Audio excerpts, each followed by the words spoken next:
Olha, é com muito prazer que a gente começa, a partir desse momento, o nosso segundo podcast. E hoje um podcast muito especial, com Paulo Ventura, presidente da UBRAF, diretor do Expo Center Norte. Você vai ter muita coisa interessante nesse podcast. Eu e a Thaís de Giorno. Por favor, Thaís. Olá a todos, meu nome é Thaís e eu estou aqui com grande prazer para conhecer melhor a história do Paulo Ventura com o meu grande amigo Kaká, aqui no Feiras e Negócios Podcast. Fiquem com a gente. Bom, para começar essa história, Paulinho, muito obrigado, bem-vindo a esse momento. Você é um garoto que eu adoro. Bom, obrigado pelo garoto já, né? Pois é. Paulinho, eu quero muito, primeiro, te agradecer por você ter vindo aqui, porque você é a palavra da UBRAF, União Brasileira de Feiras e Eventos Comerciais, né, que é o novo nome da UBRAF.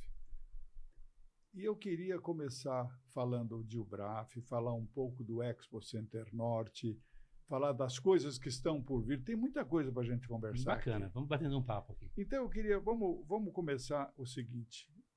Eu vou pedir para a Thaís começar essa história para a gente iniciar a nossa conversa. Tá bom? Bom, vamos lá. A gente sabe que você tem uma carreira inspiradora e você fez educação física. Junto com educação física, você conseguiu fazer também administração de empresas, fazia estágio, né, Paulo? Tudo e ainda junto. tinha uns trabalhos que você gostava de fazer, que era monitor na rede de alguns hotéis. Em uma das suas falas, você afirma que foi a educação física que levou você para o sucesso que você tem como executivo hoje responsável pela parte ali de Center Norte, Lar Center e Expo. Então, eu queria que você contasse um pouquinho, né, Kaká, para a gente dessa passagem assim tão intrigante que é a educação física, a administração e a parte de ser monitor também. Tudo junto e misturado, né? Eu brinco que a gente sempre fala assim, né? Muitas vezes você olha, comentário meio antigo, mas você olha o bêbado e vê as pingas que toma, mas não vê os tombos que leva, né? Então, assim, ralei bastante. Passei por muita coisa. E, na verdade, a educação física surgiu para mim porque eu jogava basquete pelo Juventus, morava na Moca, em frente ao clube. Era uma questão de frequência. Eu gostava de jogar futebol, mas como toda molecada que curtia futebol da época, eu tinha alguma habilidade, mas eu não gostava da obrigação. Eu nunca gostei da obrigação. Até hoje eu não gosto de obrigação. E aí o basquete me deu um pouco mais de liberdade, porque ele era um esporte menos difundido. Até um pouco naquele momento, estou falando aqui na década de 80, ainda tinha lá o Sírio, que era um grande time da época, foi campeão mundial, tinha jogadores incríveis. E eu tive a sorte do meu vizinho jogar basquete no Sírio, e eu estava ali no Juventus, e a gente acabou se conhecendo. Nisso eu jogava e fui subindo de categoria, subindo. Quando chega a época de faculdade, eu comentei com meu pai que eu ia fazer educação física, ele quase me execrou, porque eu já estava no primeiro ano de administração naquele momento, e eu tinha completado o primeiro ano e queria parar para ir para a educação física. Ele quase me execra, dizendo que aquilo era um curso de vagabundo. Eu falei, que legal, eu me identifico com essa ideia de ser meio vagabundo, no sentido um pouco mais lúdico da palavra. Depois eu falo. Romântico, mais né? romântico. Porque eu não vou ter burnout. Sabe, assim, como eu não tenho esse estresse comigo, eu não vou ter burnout. É uma coisa que eu consigo levar muito na boa. Claro. Só que eu sou comprometido, eu sou dedicado, eu sou capaz e eu vou atrás. Então, com isso, eu falei, que legal, então eu vou fazer o seguinte, meu pai, eu vou mudar a faculdade e você não precisa pagar. Ele falou, não, você não precisa nem morar aqui se você fizer isso. Eu falei, opa, o negócio tá ficando feio. E aí eu consegui arrumar um jeito de fazer a faculdade de administração à noite e de manhã eu ia para Santo André todos os dias para fazer educação física numa faculdade que nem existe mais, que é a FEFISA. Eu conseguia conciliar. E à tarde eu fazia alguns estágios, que era o que sobrava de tempo.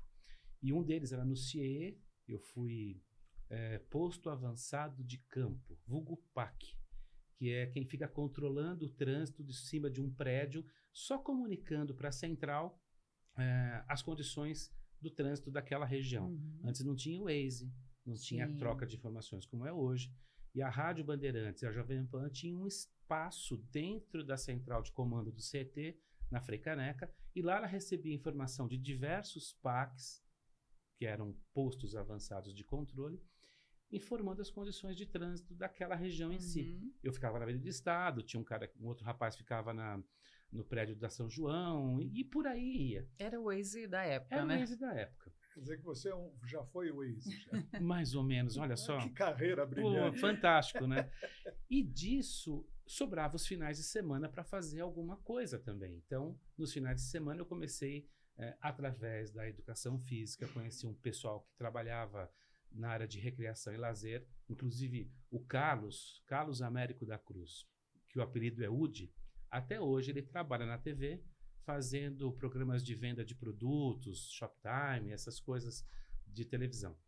E era um cara fantástico que me deu a oportunidade de começar fazendo recreação e lazer num hotel do interior de São Paulo, o Hotel Estância Barra Bonita, e dali eu fui para outras coisas. Bom, quando tudo isso termina, as faculdades acabam, os cursos terminam simultaneamente, eu tinha que tomar uma decisão do que eu ia fazer da vida. E eu estava no meio do hotel e eu falei, bom, então é por aqui, vamos na hotelaria. E foi aonde eu fui parar na Hilton. E aí, de lá para cá, foi em frente. É mais ou menos isso, é o comecinho, tá? Então tem um monte de coisa pelo caminho. Esse negócio do Hilton é uma coisa, é um capítulo à parte, né? Você sempre me passou isso, você é uma pessoa muito empreendedora, muito ativa no que faz, mas você tem uma humildade muito legal. Você é filho de portugueses, né? Seu pai é português. Isso. Você nasceu no Belém, não foi? E depois fui para Moca. Depois foi para Moca. E você, no período que você esteve, por exemplo, no Hilton, você começou no Hilton, não é isso? Praticamente. Vamos dizer assim, o meu primeiro emprego bacana, profissional, na vida foi Hilton. A sua passagem pelo Hilton te deu um verniz muito legal de comportamento. Você estava falando agora, pouco antes da gente começar aqui, contando essa história de como você se virava para poder fazer essa história de poder pegar maneiras de se sentar, de fazer as coisas. Etiqueta, né? Você afinou a ponta do lápis nessa época, é isso? Foi porque, assim, meu pai era feirante, depois virou motorista de táxi. Minha mãe dona de casa sempre. Minha mãe abdicou de trabalhar, ela trabalhava no Mapping, loja Zango brasileira. Meu pai teve carnê do Mapping a vida inteira. Pois é, ela trabalhava no caixa, deve ter recebido essa conta em algum momento, né? E quando eu fui nascer, ela foi para a maternidade dias antes de eu nascer, ela saiu do emprego e nunca mais voltou. Então ela não deu nem baixa na carteira, ela simplesmente abandonou o emprego, foi embora.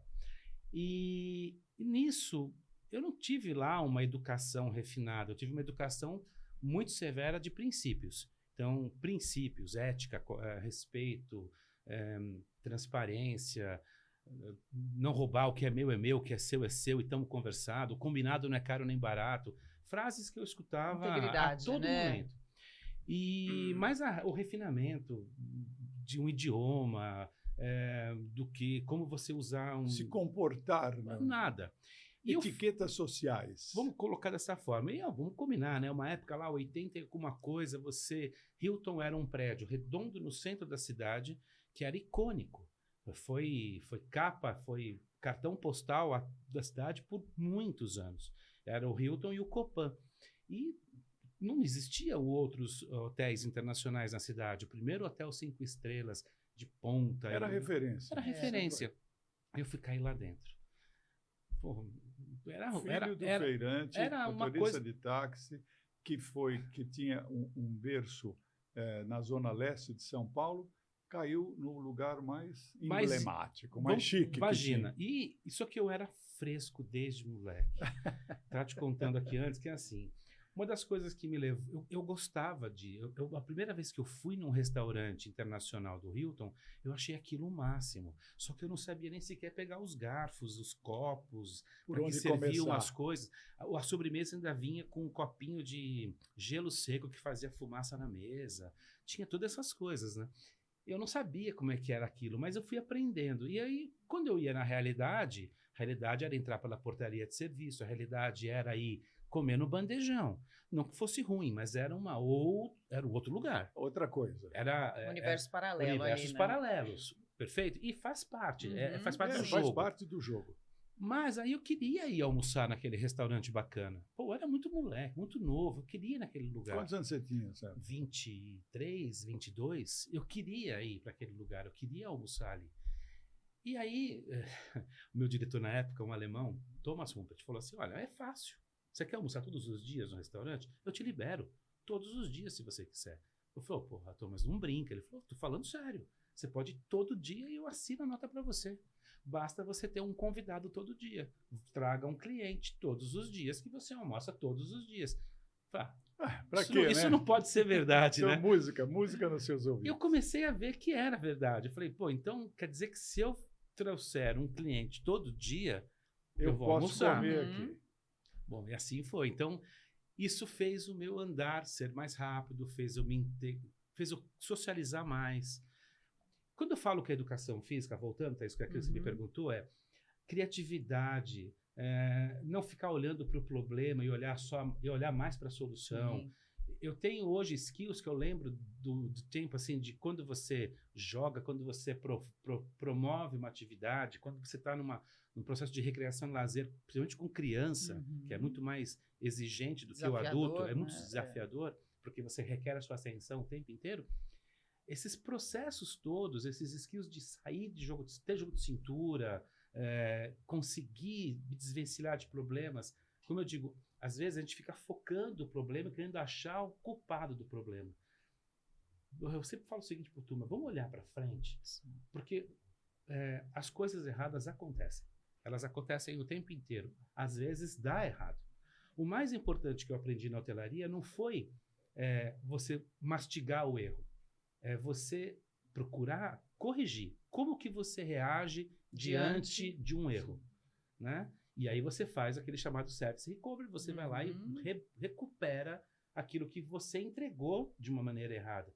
Porque o erro não acontece porque alguém quer, acontece por N razões. Sim. E eu tenho várias observações, e a hotelaria me deu essa observação, poder de observação. Eu tinha um dono de um hotel que ele falava assim, vocês enxergam, mas vocês não veem. Aquilo até hoje me martela, você enxerga, mas não vê. Porque é exatamente isso, não é passar por um local e achar tudo bacana. Aí o pessoal fala, pô chefe, você parece curva de rio, né? Pega só os enroscos. Não é. O para-raio só vem em cima de você. Não, é que eu estou atento. Eu estou literalmente atento o tempo todo. Eu faço observação do espaço que eu estou, onde eu entro, por onde que é a saída de emergência. Eu me preocupo demais com segurança, eu sempre falo isso, né? Você já me escutou falando que os 3 pilares de atividade do Expo Center Norte segurança é o primeiro, depois o segundo vem segurança, e o terceiro é segurança também. Então, tudo isso eu venho um pouco daqui, venho um pouco deste mundo que me levou para Hilton, que me levou para esse mundo de hotelaria, que me levou para o mundo de relacionamento. E se eu for adiantar a história e correr no tempo, a gente fala hoje de relacionamento o tempo inteiro. Né? O tema que é mais usado hoje, falar de relacionamento. O PO, que trabalha conosco na UBRAF, ele tem a expressão que todo mundo fala de ROI, para fazer uma feira, por exemplo. E ele trouxe uma expressão que eu comprei como minha, que é ROR, que não é mais o custo do investimento, é o custo do relacionamento. Sim. É o quanto você retira de relacionamento daquela atividade, o quanto que você é relevante para tudo. Eu acho que é isso que eu fiz muito lá atrás e que hoje me dá um pouco de tranquilidade de navegar onde eu navego. E tudo isso te trouxe uma plasticidade também, né? Eu acho que uma capacidade adaptativa muito grande, né? Principalmente. Sim, que é fundamental. Né? Que nos dias de hoje se chama de resiliência. Sim, exatamente. Eu não sei se a resiliência é a palavra, porque eu não sei se eu sou tão resiliente, mas eu sou adaptável. Eu consigo me moldar aos lugares, aos espaços e navegar. Mas uma das coisas que eu acho que faz muito parte da minha essência é o respeito. Então, quando você respeita o espaço do outro, você também espera ser respeitado. E quando essa troca ela existe e ela é legal... É empatia, né? E aí nós vamos para o outro nome que é empatia. Eu acho que dentro disso daí, Paulinho, se me permite, você tem um híbrido, você é um híbrido de humildade e de humanidade nesse setor, nesse quesito de humanidade. A gente vai entrar agora numa história do Expo Center Norte. Eu vou pedir para a Thaís perguntar para você sobre uma figura muito importante nas nossas vidas. Eu queria te perguntar quem foi para você o Sérgio Pasqualini. Eita, nós. Agora pegamos ele. Agora foi. Engraçado, né? Tem algumas conversas porque assim, quando eu vou para o Expo Center Norte em 2012, foi uma conversa larga, longa. Ela começa mais ou menos em abril para ter final de história em outubro. Então, foi um processo bem longo. Isso foi 2012? 2012. Eu tinha acabado de voltar eu fiquei morando em Curitiba por 20 anos, 21. Voltei em janeiro de 2012 para assumir uma posição na empresa que eu trabalhava em Curitiba, que é a IHG, Intercontinental Hotels Group, que é outra excepcional empresa que eu trabalhei, que também aprendi coisas incríveis e fantásticas que pratico até hoje. Na época nós tínhamos lá as 5 chaves de sucesso e eu pratico ela todos os dias. E isso a gente vem de novo da hotelaria na tua pergunta. Mas vamos lá. Aí o Sérgio, eu vou ao Expo e uma das últimas entrevistas, porque assim, o processo era qual? Olha, um centro de convenções no Brasil está buscando um executivo para fazer uma transição do atual diretor que está lá e que está lá há quase 20 anos. Era tudo que eu tinha de informação. Nesse mundo que é desse tamanho, pequenininho, você faz uma análise muito rápida e chega em algumas pessoas. E muito rapidinho, assim, mas ligeiro, eu cheguei num amigo que estava lá e tinha feito essa tentativa de transição um pouco antes de mim e que não deu certo. E por acaso é um amigo pessoal, de frequentar a casa um do outro. Aí eu viro, por que não deu certo? Porque o Sérgio é dificílimo. O Sérgio ele é um cara genial, mas ele é difícil. E tem ainda a família que está se reestruturando, porque o Kurt tinha falecido em 2010 para 11. Por aí, antes de você falar isso, eu acho que é importantíssimo você dizer quem foi Sérgio Pasqualini, porque as pessoas não estão entendendo ainda verdade, quem é o você tem Sérgio razão. Pasqualini. O Sérgio Pasqualini é um cara que trabalhou muitos anos, trabalhou um grande tempo no shopping Iguatemi, depois foi CIA e foi parar no Expo Center Norte quando o Expo não existia, quando o Center Norte não existia. Você tinha a época AMB, você tinha o Mart Center e só. Você deve saber mais do que eu, inclusive. Aliás, eu queria não quero te me interromper, corrige. mas eu acho que vai somar isto. Eu tive o privilégio de fazer, antes de ter o Feiras e Negócios, eu trabalhei com o Goulart de Andrade. Eu era diretor comercial do Goulart de Andrade do Vem Comigo. E eu fui a primeira pessoa que comercializei uma ida do Goulart de Andrade na inauguração do Center Norte. Na feira de esportes com a Glorinha Baumgart. Meu pai. Que ela que tomava conta do marketing. Do marketing do Center Norte. Então, quando inaugurou o Center Norte, o Goulart foi lá fazer uma matéria. Você falou do shopping, então? Do shopping. Ah, sim, em 84. Exatamente. Então, eu lembro até hoje ele falando as palavras. Momentos antes de inaugurar o shopping da Zona Norte, um negócio maravilhoso e tal, a gente está aqui para mostrar, vem comigo e tal, aquele estilo dele. E aí mostrou essa história. E convém lembrar que esta história, a Zona Norte, aquela região, era um pântano. Era uma área de várzea. Era uma área de várzea. E que o Kurt Baumgart conseguiu fazer daquilo a cidade Center Norte que é hoje. Então, só quis dar Não, mas você está perfeito. Esse momento. Agora continua. E nessa história de shopping center, então a Zona Norte recebe o 5º shopping de São Paulo, se eu não estou errado. E eram caixas que ninguém muito entendia, um shopping, como é que funciona, enfim.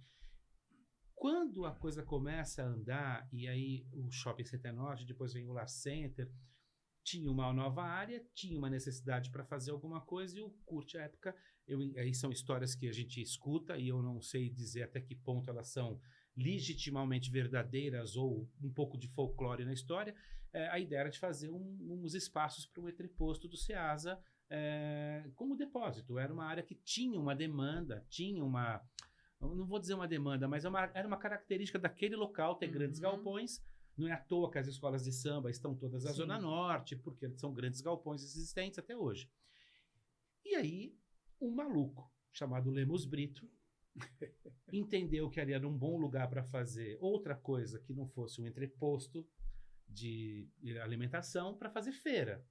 Eu devo imaginar na cabeça de quem falava na época, não curte mesmo, feira. Não, é isso mesmo, é o Ceasa, mas era outro tipo de feira, que são feiras de negócio, são chamados de salões, né? Salão da criança, salão do automóvel, estudante. Bom, resumo, precisaria ter alguém para fazer isso. Eu não sei como, e aí tem histórias que são folclóricas que eu acho que não me atrevo nem a repetir, mas o Sérgio aparece na vida do Center Norte, do Curte e da Dona Glorinha, eles já se conheciam de alguma forma, e nisso surge então o Expo Center Norte, com 2 espaços, o pavilhão vermelho frente e apenas o azul, pouco mais de, sei lá, 25, 26 mil metros quadrados, o que já era grande para aquele momento. Para a época. E ele na época só tinha o AMB. Só tinha o AMB e o Mart Center. E o Mart Center que era muito distante, era ruim. E com isso, o Expo surge, o Center Norte surge do transbordo de feiras do AMB. Por que o Lemos Brito? Porque ele queria fazer as feiras do AMB, o Caio não liberava espaço, não tinha espaço, era tudo dominado pela Alcântara Machado, automaticamente começam a ter as feiras de negócios do Expo Center Norte. Mas aquilo era literalmente um puxadinho. Mas isso tudo era o começo da história e o Sérgio comanda esse brinquedo, faz a evolução, cria condições para as expansões, cria condições para grandes eventos iniciarem no Expo Center Norte e lá estarem até hoje, cria condições para uma APA se estabelecer, e diversas, a Francal até hoje, um dos primeiros eventos depois do evento do Lemos com a feira de esportes, que foi com o Pelé. Que foi a abertura. Eu fui nessa feira. Eu tenho umas imagens doidas disso daí, tipo, onde eu te compartilho. E aí depois disso vem a Francal, ainda com o João Batista à frente da Francal, saudoso, depois com o Abdala, e segue o caminho, e o Expo cresce, cria suas expansões, surge, e o Sérgio comanda tudo isso por quase 20 anos. E aí onde eu venho naquele momento. Eu entro neste lugar, porque o Kurt tinha falecido um ano antes, alguma coisa assim, e o grupo, a família Baumgart, estava numa transição de uma liderança extremamente positiva, né? e centralizadora, mas com um olhar de futuro brilhante. Eu acho que o Kurt, eu tento perseguir, aqui vai uma parte, eu tento perseguir muito as histórias do Kurt, até hoje. Porque não que eu vá querer fazer igual o que esse cidadão fez, porque vai ser impossível, mas é pela admiração da cabeça, né? Aquela coisa, como é que uma pessoa consegue imaginar... Visionário, né? Muito. Como é que ele consegue imaginar tudo aquilo? Sim. Como você falou, uma área de várzea, porque o rio Tietê, como todos os rios, não nasce reto, né? Eles foram retificados ao longo da história, todos eles, no mundo todo. Capilaridade de vários... E o mais importante, do lado de lá da ponte. Tanto é que quando eu fui fazer entrevista, os meus colegas na Intercontinental falavam assim para mim na EHG, mas você vai do lado de lá da ponte? Pô, você vai para o interior? É isso mesmo? Tinha essa ideia. E eu fui. E o Sérgio, cara com 20 anos fazendo aquilo, dominando o mercado, era um cara que tinha uma presença fantástica de personalidade, espírito, reuniões, aprendi demais com ele em muitas coisas, mas era o cara que eu teria a obrigação de fazer uma transição, ou seja, ele iria sair daquele local, daquela posição, e eu iria tentar fazer alguma coisa parecida com o que ele fazia. Ou seja, e a minha obrigação à época era exatamente isso que você acabou de dizer, mas era dar continuidade sem disruptura. Esse era o receio que todos tinham, que o Sérgio era um cara que ninguém entendia aquele negócio. Ele entendia, ele constituiu, junto com o Kurt eles fizeram aquilo acontecer. Só que um tinha morrido e o outro estava lá, e não era da família, como é que faz? E é um dilema, eu vou dizer que esse dilema vai durar muito, vai perdurar muito tempo. Até porque acho que, pelo que você fala, tem a questão da admiração com essa questão dele ser tão visionário, mas nem sempre você concordava com o modus operandi ali da forma de fazer a gestão, né? Não, e tinham coisas que a gente discutia muito. Então, eu passei 8 meses no início da minha ida para o Center Norte, eu ficava até tarde, nós saíamos de lá, o escritório nem era no Expo Center Norte, era lá no shopping ainda, você deve ter participado de reuniões lá.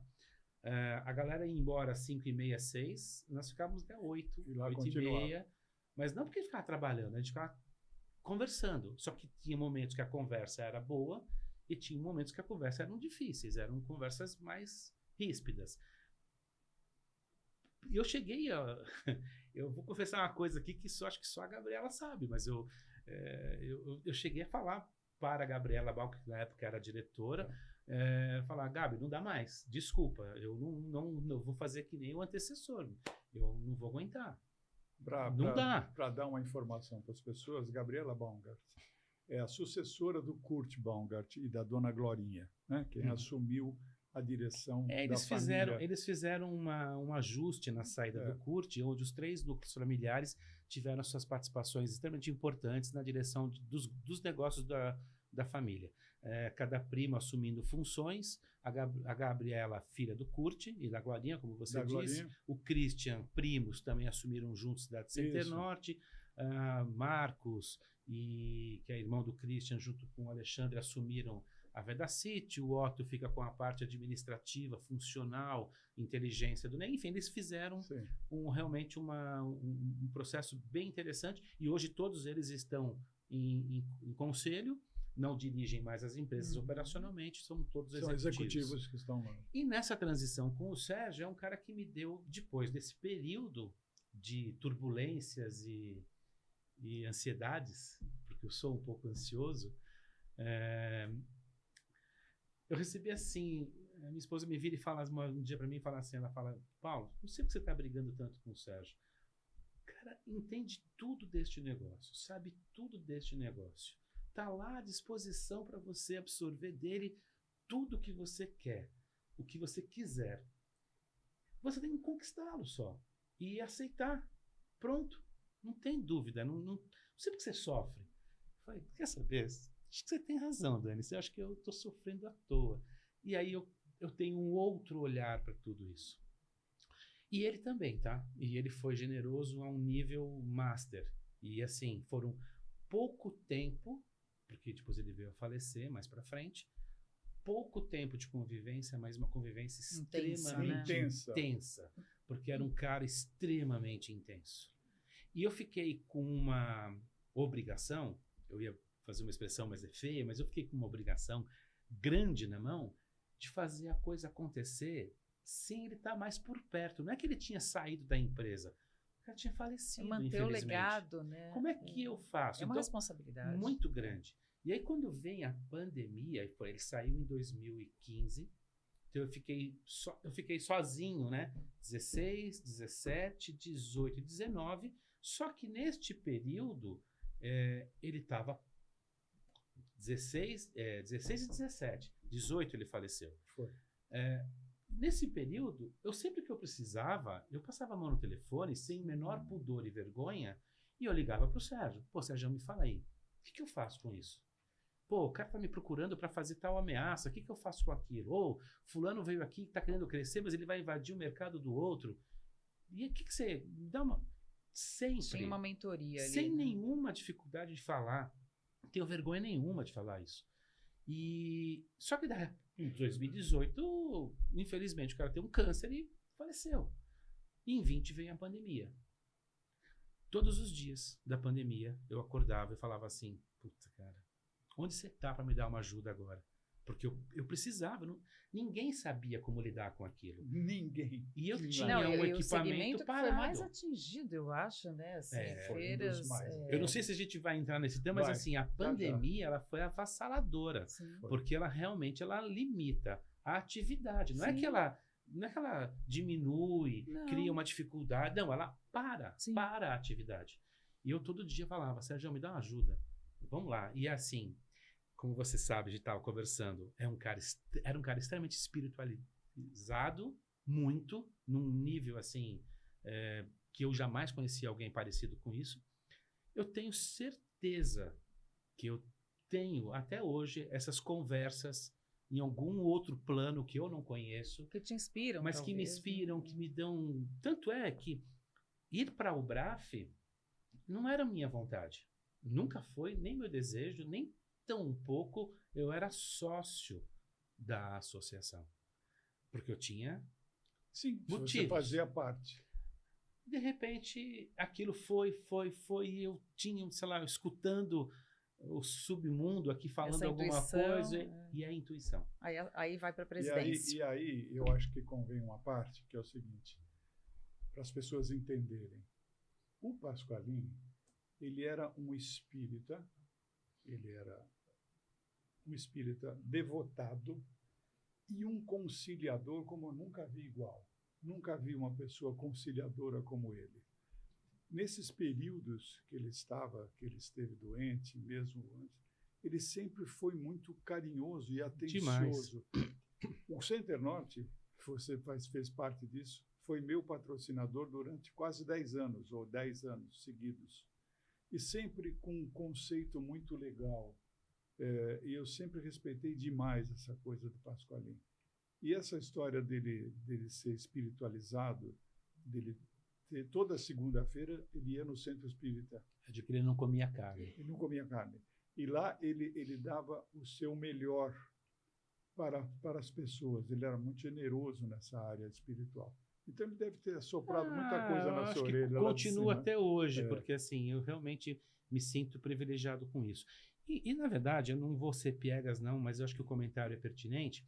Eu acho que eu tive muita sorte de ir para um local como o Expo Center Norte, como o Center Norte, que tem os donos que tem a família que tem como liderança, porque eles são espetaculares. São muito legais. Eu não tenho que reclamar de absolutamente nada do que eu vivo nesses 11 anos que lá estou. Muito pelo contrário, eu me sinto mais em casa impossível. Parte integrante. Só que eu sempre soube me colocar num lugar onde que eu posso brincar com o brinquedo, que é deles, mas eu não sou o dono do brinquedo.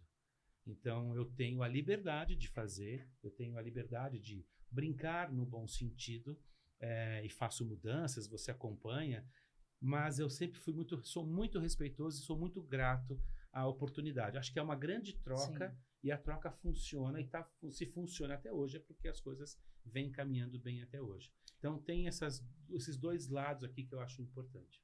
Eu queria entrar num assunto que, às vezes, um tema um pouco sensível nesse momento. Para a gente encerrar o capítulo Center Norte, para a gente entrar na UBRAF. Nós temos aí um choque de realidades que estão acontecendo no mercado. Nós estamos falando a cidade Center Norte, que tem esse nome já há muitos anos, e a concessão que a GL teve do AMB, além do Imigrantes, agora também conseguiu a concessão do AMB por 30 anos, que vai se chamar Distrito AMB. Há uma certa similaridade nessa história, num jogo de denominações, cidade Center Norte, Distrito AMB. Até onde isto pode ser interessante, atrapalha você? Como é que é? Abra o seu coraçãozinho. Vou te dizer, Cacá, que não tem nada de difícil nessa história. Muito pelo contrário, é até simples, tá? E não é ser poliana. Eu contei agora há pouco que o Expo Center Norte nasce do transbordo do AMB. Sim. Claro, feito. A AMB é um ícone, não é? É uma marca ícone. Semana passada estiveram aqui onde você está, o Caíto, o Neto, não sei se você viu o podcast que a gente fez. Não. Foi muito legal. Vou acompanhar. Sobre a biografia. Gosto muito deles. Tá? Biografia dele. Aliás, depois, quando termina aqui, você vai ganhar um livro dele. Bacana. Tá? Então, o Expo Center Norte nasce desse transbordo. Bacana. Quando o AMB começa a entrar em processo de decomposição, porque não foi diferente, acho que é uma decomposição mesmo, é ruim pro segmento. que nós atuamos. O setor. Porque, veja, se você tem um menor número de espaços, automaticamente você tem um menor número de eventos. E a cidade de São Paulo, ela gira e gira muito em função das feiras. O que nós colocamos, o que o nosso negócio coloca de gente na cidade, trazendo dinheiro novo, colocando dinheiro na cidade, o investindo. O ecossistema todo, né, de hotelaria, de restaurante, É muito de grande. transporte. É muito grande. E sem um equipamento como o AMB, não é uma coisa de se orgulhar. Ao contrário, é ruim. Muito bem. Mas você vai dizer, alguns vão dizer, poxa, mas o AMB voltando, você tem um concorrente. Pô, mas concorrente não é inimigo. Concorrente te faz ser melhor. Concorrente te obriga a correr mais. Se você não tem ninguém atrás de você, você vai mais lento, você vai mais devagar, você tira o pé do acelerador, você está numa corrida, você está ganhando, não tem ninguém atrás de você, você vai ficar se matando nas curvas? Não, a não ser que você seja o Senna. O Senna tinha essa história, que Né? ele tinha uma obrigação dupla. Olhar na frente, porque ele era sempre o primeiro, e ficar olhando aqui no retrovisor, que sempre tinha um cara querendo passar ele. Então ele tinha dupla. O cara que está atrás não tem problema, ele quer passar o cara da frente, né? É mais ou menos isso. Então, quando você não tem, você relaxa. Então, é bom ter. É bom ter para você não baixar a guarda, para você ficar né? saudável. Até para o cliente final, né? Exato. E todo mundo tem. Eu acho que fica bacana porque vira livre negociação. E a negociação não está só em valor financeiro, preço. Qualidade. Eu acho que aí tem entrega, tem qualidade, tem relação, tem relacionamento, tem histórias, tem muita coisa nesse jogo. Com relação à cidade Center Norte, a distrito AMB, eu acho que nós estamos em patamares diferentes. Enquanto, de um lado, eu reconheço o nome AMB como um ícone, e quando você faz um novo produto, que é o que está acontecendo, você vem com tecnologia nova, você vem com uma nova estrutura embarcada, aí nós vamos ver, quem tiver mais garrafa vazia para vender, a gente vai descobrir depois. Mas quando você coloca cidade Center Norte e coloca do lado do que é um distrito AMB, aí eu me desculpe os meus colegas, mas tem uma diferença grande, porque o Shopping Center Norte já existe, está estabilizado, já é ícone no seu negócio. O Lar Center, como primeiro shopping temático, já existe, está estabilizado. O Expo, por seu momento, também.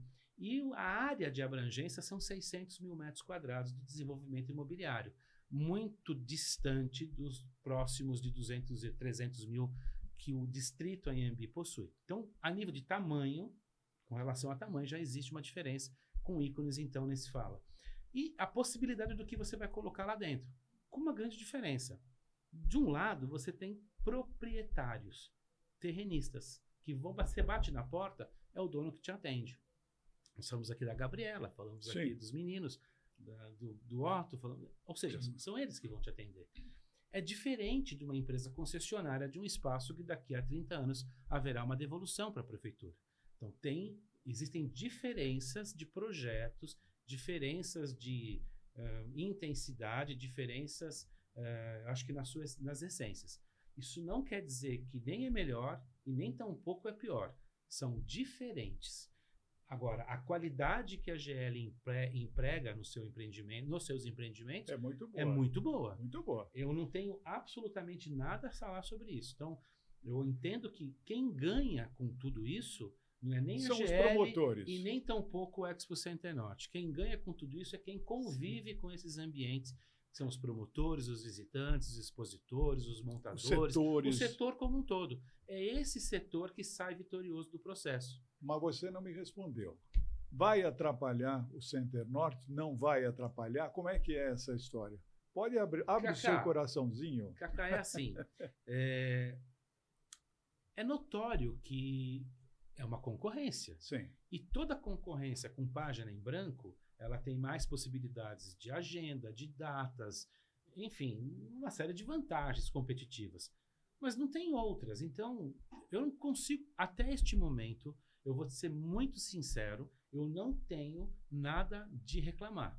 Muito pelo contrário, eu não tenho nenhuma perda significativa que me faça dizer, nossa, e agora vou arrancar os cabelos? Muito pelo contrário.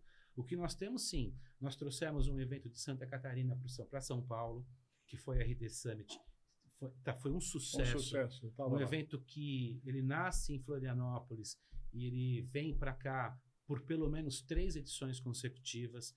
Os meninos são fantásticos, uma turma nova, uma cabeça nova, gente nova, que pensa diferente. Então, o mercado ele é muito pujante. O mercado de feiras, não é à toa que hoje a Ubraf tem quase 100 associados. Imagina, nós éramos 18.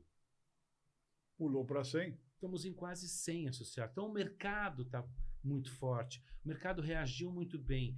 E é uma judiação, é lamentável passar por um final de ano e o nosso excelentíssimo ministro da Fazenda vir com uma MP, a 1202, querendo acabar com aquilo que mais está impulsionando empregos e renda no país. Então, eu queria fazer um adendo nesse ponto, que é o seguinte, isso aí vem no bojo, ou seja, foi um benefício em função da tragédia da pandemia que abalou a todos.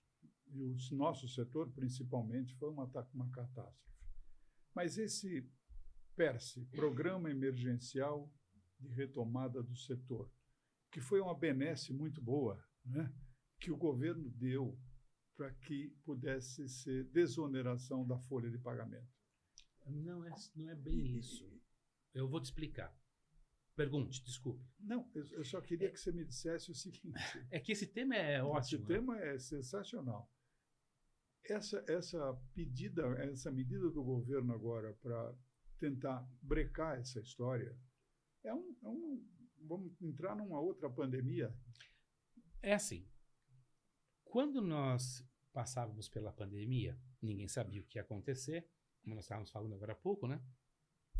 E atitudes foram sendo tomadas de forma emergencial e drásticas. Então, por exemplo, eu mesmo tirei metade da turma no primeiro mês para férias, achando que voltava no mês seguinte.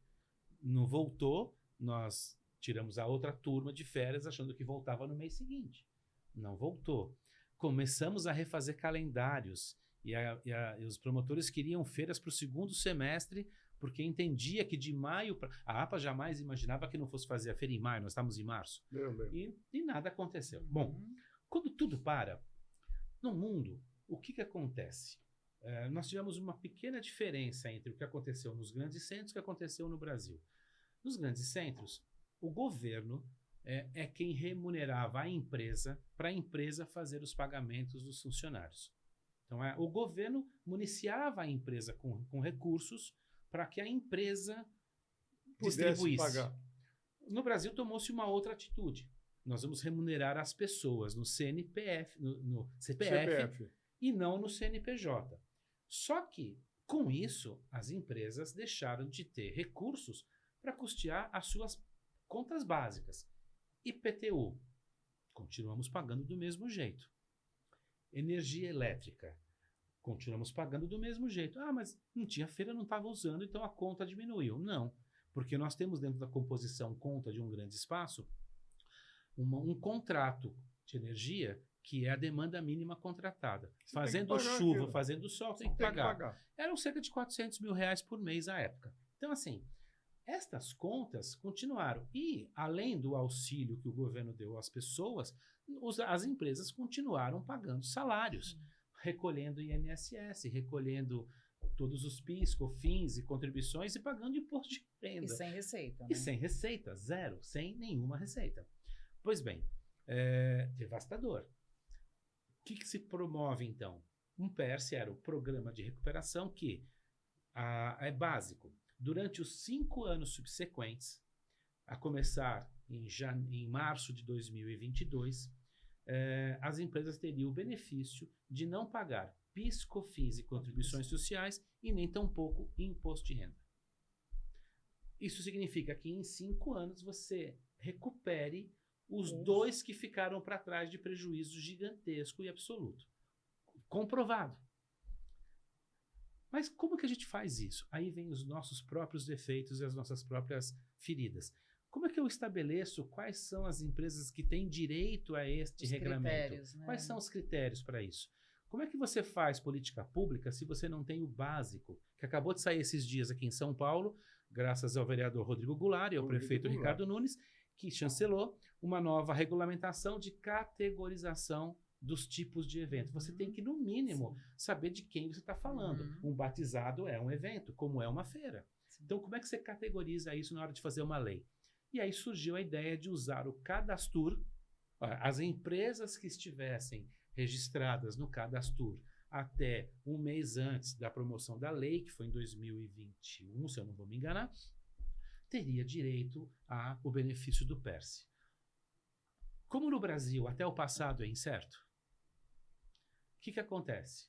Empresas que nada têm a ver com o setor de eventos e entretenimento no geral, passaram a entrar no programa também. Trem da Alegria. Empresa de... uma indústria de malas de viagem. Pelo fato de que é malas de viagem e que as pessoas, então, viajaram menos, a empresa teria direito ao PERSE por fabricar malas de viagem. Então, não faz o menor sentido. Shopping Center tentando entrar no processo através da associação, porque entendia que também, se um pode, eu também posso. E por aí foi. Loja de conveniência de posto de gasolina. Mas aí você fica tão abrangente, porque todo mundo foi, né? Aí o que acontece? Aí a fala do ministro, ela tem uma procedência. Sim. Existia um estudo que o impacto financeiro nos cofres do governo seriam de 4 bilhões ao ano. Se já consumiu 17, a gente tem que parar com isso. Só que o que eu falo é assim, nós estamos pegando a unha encravada, tá doendo muito. Em vez de eu tratar, eu vou arrancar o dedo. Nem a unha, eu vou arrancar o dedo, que aí eu tenho mais problema, né? É o que tá. Porque a tira solução o benefício de quem tinha que continuar. Daqueles que precisam desse benefício. E assim, as grandes empresas, ok, elas conseguem reverter isso em investimentos. Não é à toa que nós estamos fazendo investimentos pesadíssimos no Expo Center Norte, que outros colegas estão fazendo investimentos, contratação de mais de mão de obra, reposição de vagas que foram consumidas durante a pandemia, a geração de emprego, porque nós temos hoje um programa que nos auxilia para que isso aconteça. Então, este benefício, ele volta para a sociedade, ele volta para o próprio governo. No momento que a economia está precisando ser acelerada, né? Dos segmentos, dos 52 setores da economia, que é o que mais ou menos se fala que é isso, o setor que mais empregou em 2023 foi o setor de serviços e eventos. Não tem outro, é hotelaria, é transporte aéreo, é feira, volta para aquele ecossistema que a gente está falando. Mas nós temos ainda a possibilidade do Congresso Nacional não aprovar a coisa. Né, eu não quero ser... Nós, dia 7 de fevereiro, nós estaremos em Brasília. Uma comitiva da UBRAF hoje já conta com 23 associados. E nós fazemos parte de um grupo chamado G20+, onde são 33 ou 36 associações do setor que congrega tudo isso, desde ABIH, de FOB, enfim, setores da hotelaria, do setor do entretenimento, ABRAP, ABOC e tal. Enfim, nós estamos todos numa grande manifestação dia 7 de setembro. Nós temos o apoio hoje de cerca de 90 deputados federais. O que me deixa triste é que em São Paulo somos 70 deputados federais representantes do Estado em Brasília. Dos 70, apenas 2 declararam apoio incondicional. E na cidade que mais é impactada com eventos, com entretenimento, não falando só de feira, não. Falando do setor como um todo. É a cidade que mais recebe, o estado que mais capitaliza em cima disso é o estado de São Paulo. Não tenha dúvida, nenhuma dúvida disso. Nós somos realmente uma máquina de fazer negócios. E os nossos queridos deputados de São Paulo não estão declarando apoio à continuidade do PERSE. E nós temos uma moça que a gente conhece, acho que você conhece, que é Renata Abreu, deputada federal. Ela foi relatora. Ela é mais engajada no processo, mas ela é quase como uma voz solitária, porque os colegas nem do partido acabam seguindo esse conceito. Então, É difícil, a vida no Congresso Nacional não é muito Mas fácil. ainda há uma esperança. Não podemos Descobrir que Brasília é um outro... A gente fala muito, mas não vive, né? Brasília é um outro bicho, é um outro lugar. Parece um... Não sei se eu me sinto... Não me sinto nem no Brasil. É um outro planeta, vamos dizer assim. Mas só que eu descobri uma coisa, Cacá.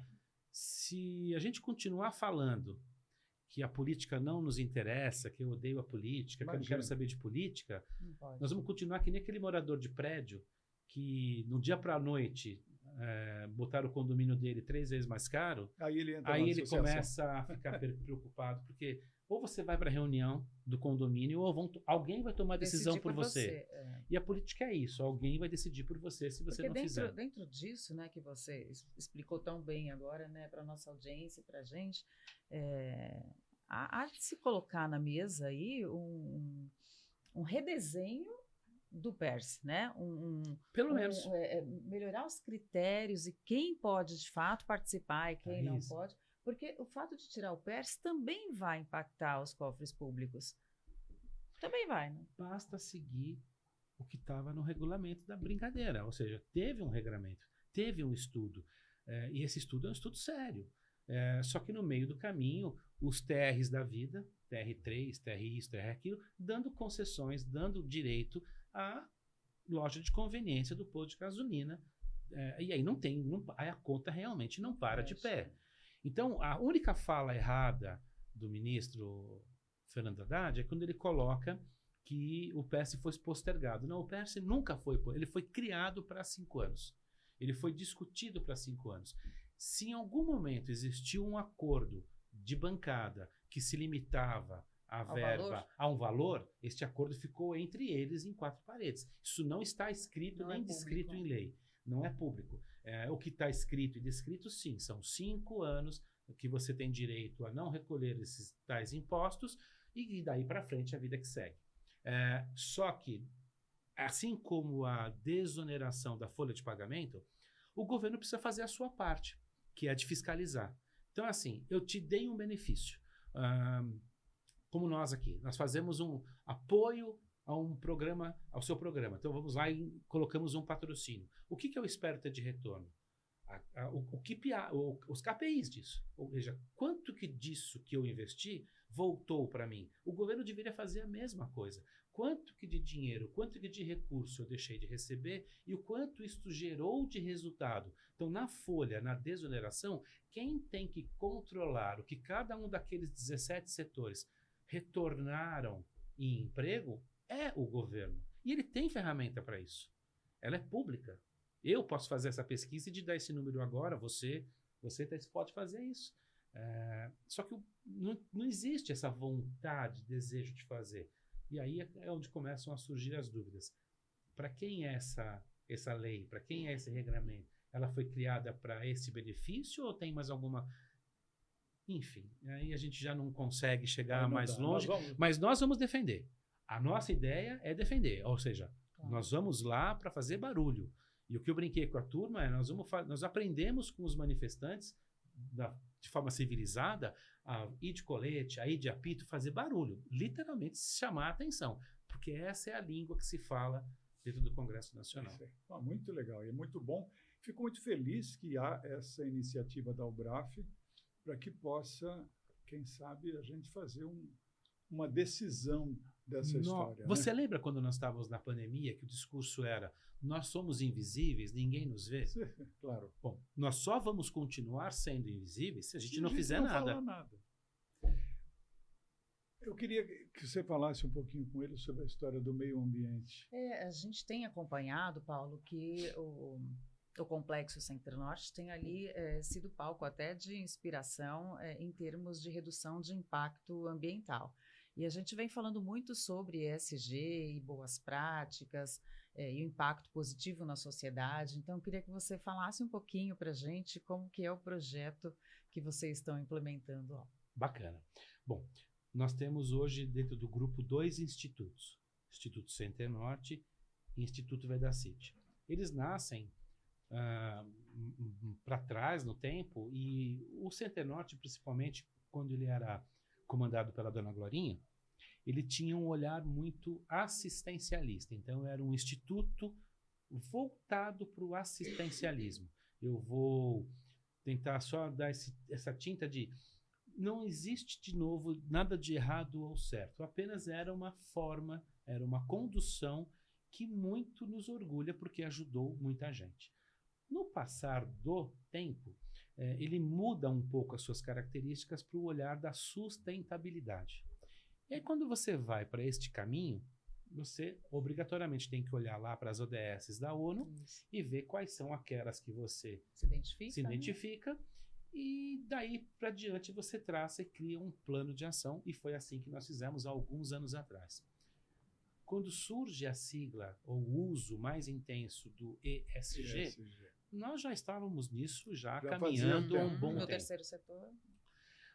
Dentro da família, a Karen Balgant que ficou no Expo durante algum tempo, super engajada com o terceiro setor. Ela, junto com o Iores, promovia a Feira ONG Brasil. Sim. Então, nós temos uma história de longa data sobre esse prisma.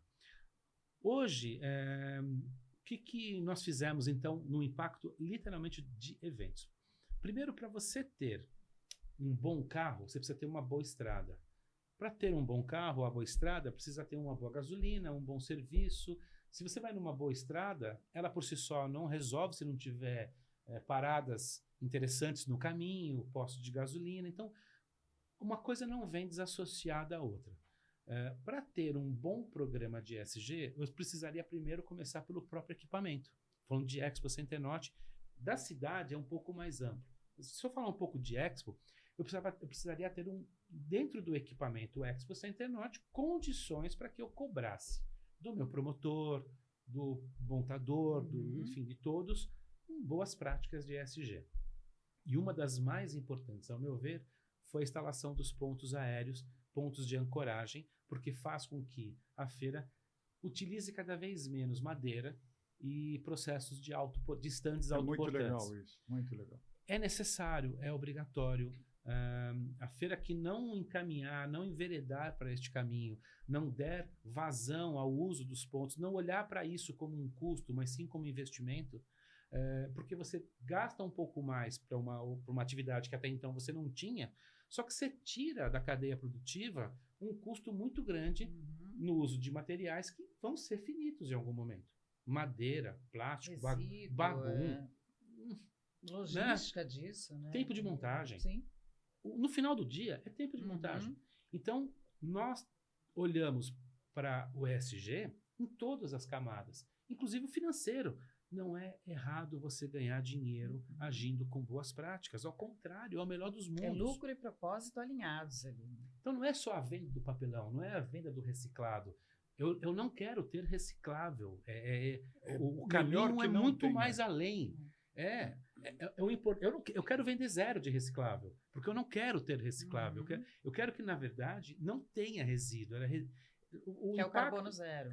Então, e aí começa num outro lugar, começa até na própria agenda de um evento, quando você promove dress codes diferentes a cada manhã, tarde e noite. Você obriga as pessoas a terem uma mala com 3 tipos de roupa por cada dia que ela vai usar. E aí o impacto dessa é lavar a roupa em casa ou no hotel. Você fala assim, mas é uma besteira. Multiplica isso por 26 mil pessoas que viajam para uma feira num dia. O impacto é grande. Então, nossos programas que estão ligados a isso, eles ainda são, por mais tempo que a gente já esteja com isso, ainda é muito bebezinho, ainda nós estamos engatinhando. Temos vitórias fantásticas. Hoje nós não ocupamos mais nenhum resíduo em aterro. Não vai mais nada para aterro sanitário. Aterro zero. Isso não quer dizer que não tenha resíduo no evento. Tem e tem muito. Só que eu já não lanço isso em aterro sanitário, já há algum tempo. Isso é uma vitória incrível. Mas ainda falta bastante. Falta, por exemplo, caminhão não entrar mais dentro do pavilhão. Exemplo.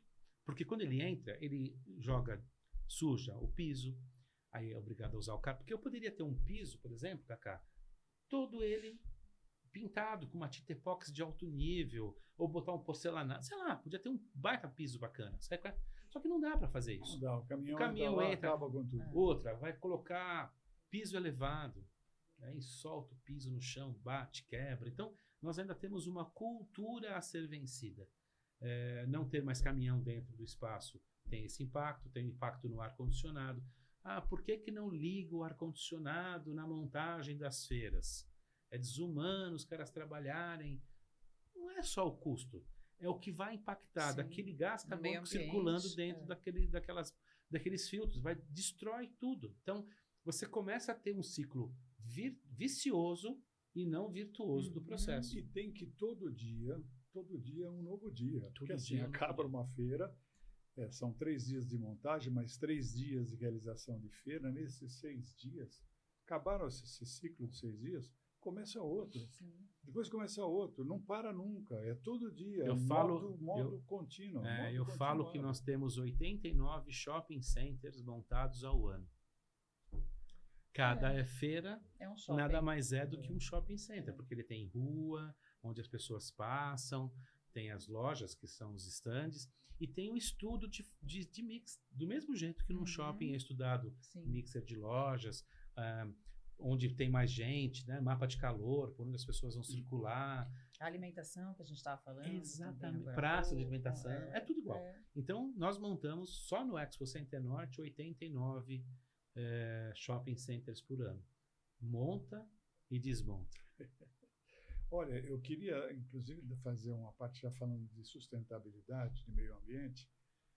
Quando nós entramos no canal Climatempo, que agora se chama Climate Change Channel, o C3 TV, que é o primeiro canal de mudanças climáticas do mundo, é um tema que está tão recorrente, está tão atual isso, e o canal é tão interessante com relação a isso, que eu acho que a gente passa a interagir e entender mais. Bom, nós estamos aqui, somos testemunhas das hecatombes que aconteceram climáticas agora.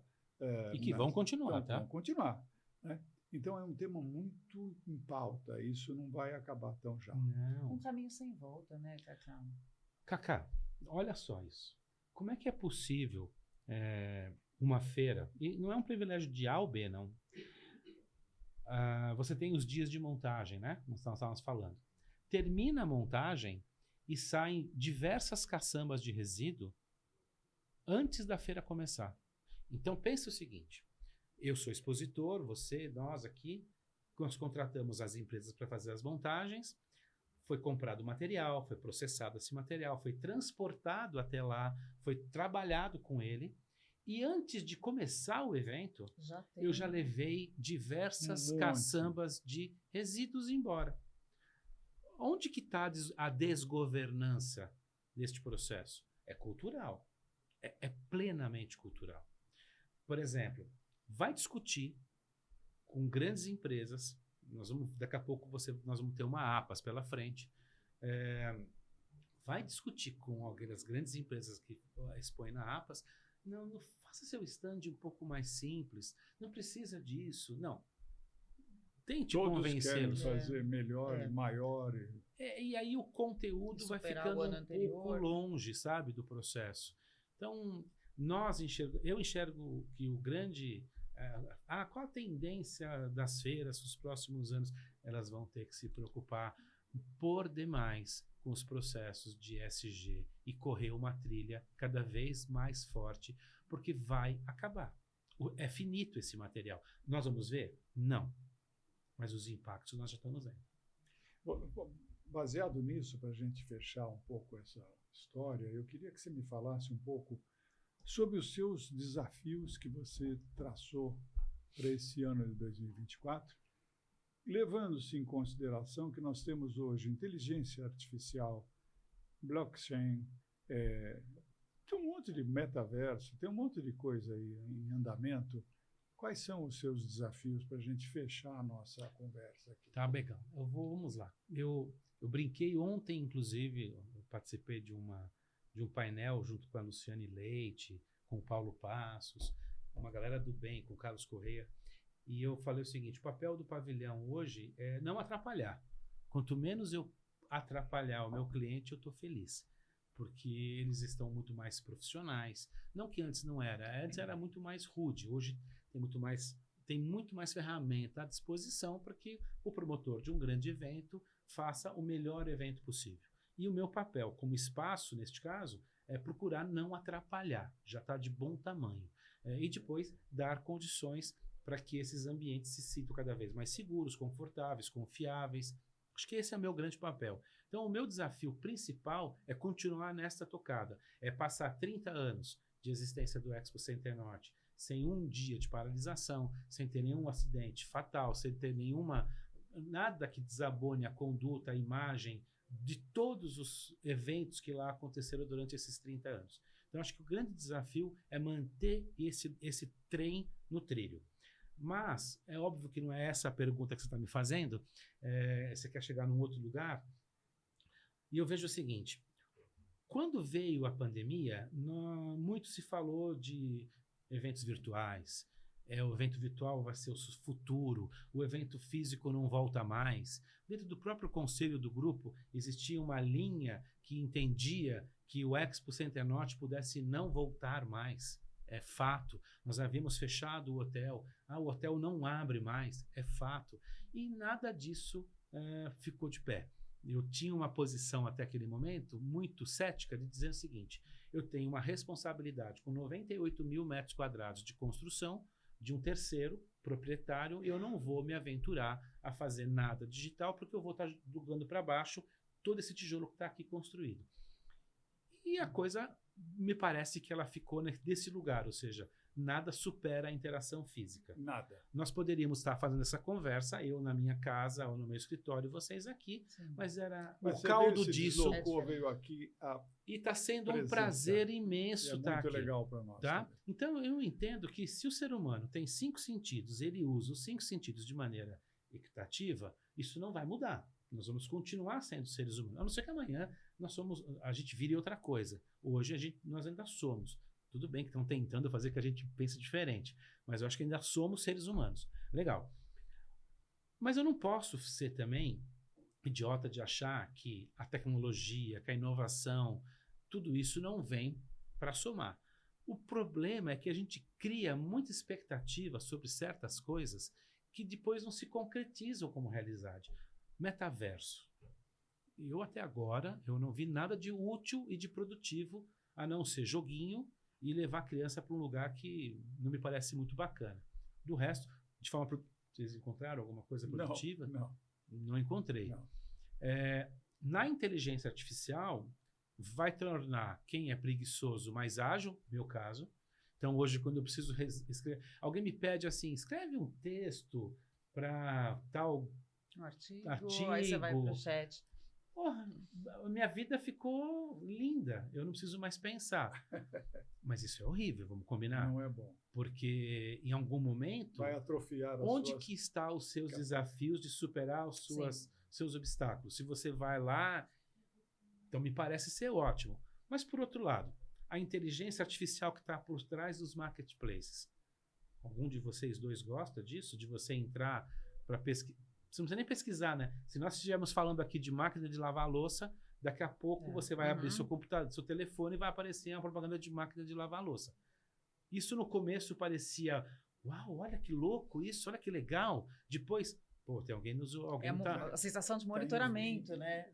E agora tá assim, puta, troço chato. Não, você já comprei, já passa batido. Então, assim, o efeito prático destas coisas, elas me parecem muito rápidas, assim. Efêmera. Ela bate, causa o efeito e some. E aí, a necessidade da novidade.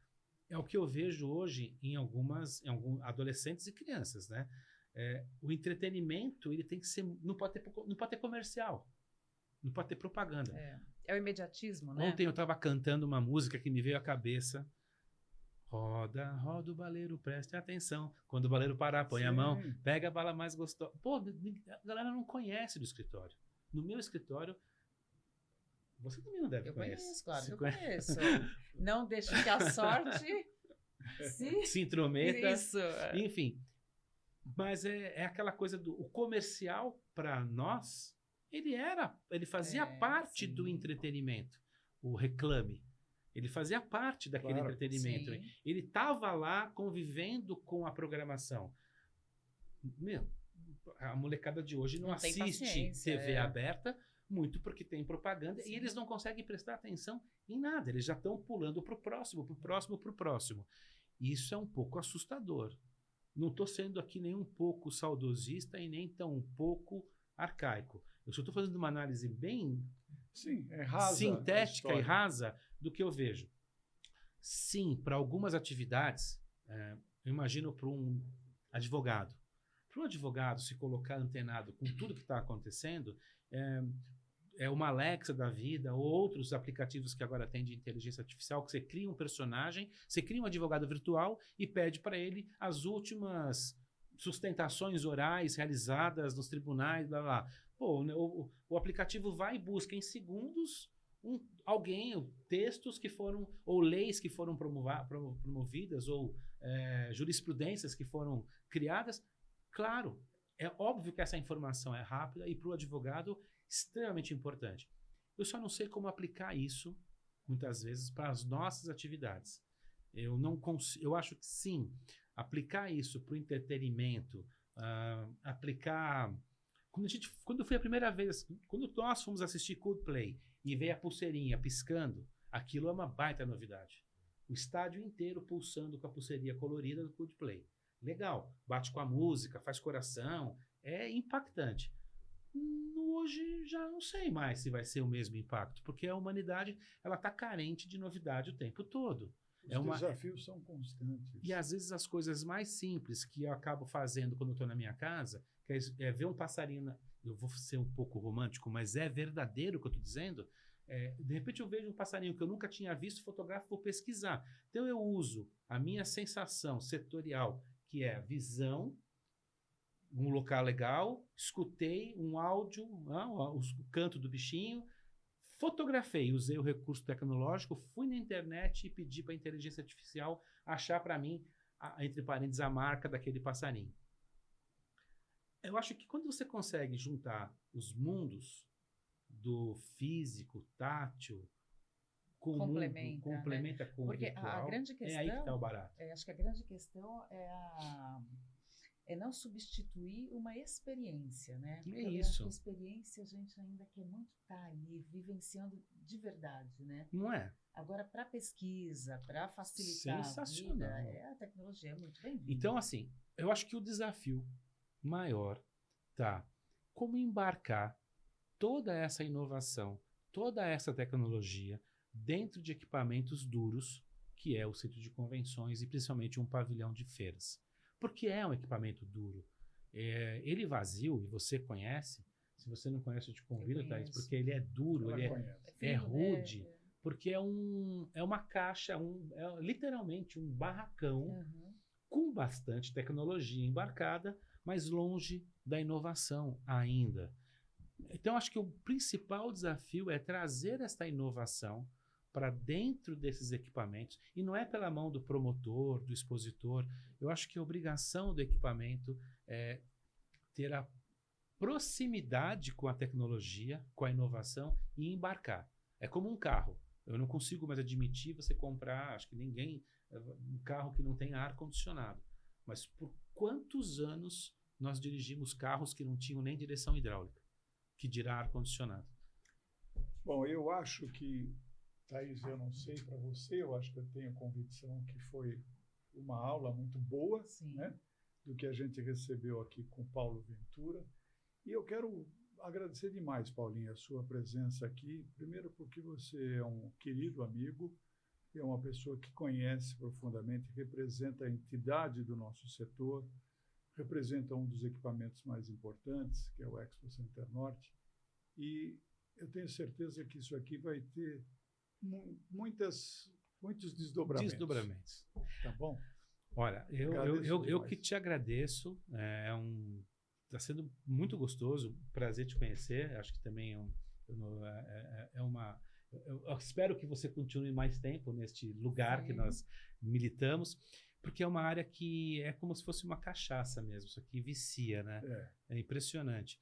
E acho que assim, só para deixar o último toque, eu acho que nós temos que olhar agora para frente e enxergar que mudanças virão. Essas mudanças de comportamento de concorrência, mudanças de comportamento governamental, mudanças do clima. As mudanças, elas estão vindo de todos os lados. O mais importante não é você se desesperar, é você ficar atento, antenado e se adaptar. E aí eu lembro de uma frase que para mim é sensacional, acho que é Darwin, né? Se eu não falo a memória, que não é o mais forte que vai vencer, é o que mais rápido se adaptar. Então, é nesse caminho que eu entendo que a gente tem que tratar os desafios na sua vida pessoal, profissional, dos negócios, das atividades, do que for. É isso aí. Obrigado, Paulinho. Paulo, muito prazer. Obrigado, irmão. Que é isso, prazer. Prazer. Sucesso para você. E olha, vocês não se esqueçam de nos seguir no podcast Feiras e Negócios. É Feiras e Negócios Podcast, tá aí. Obrigado pela audiência e a gente espera no próximo. O próximo capítulo vai ser muito legal. Nós vamos ter o Gustavo Pires, presidente da SP Tours, para nos contar tudo sobre essa cidade maravilhosa, que tem tudo, que pulsa a história de eventos e muita coisa acontecendo. Até lá. Vamos lá.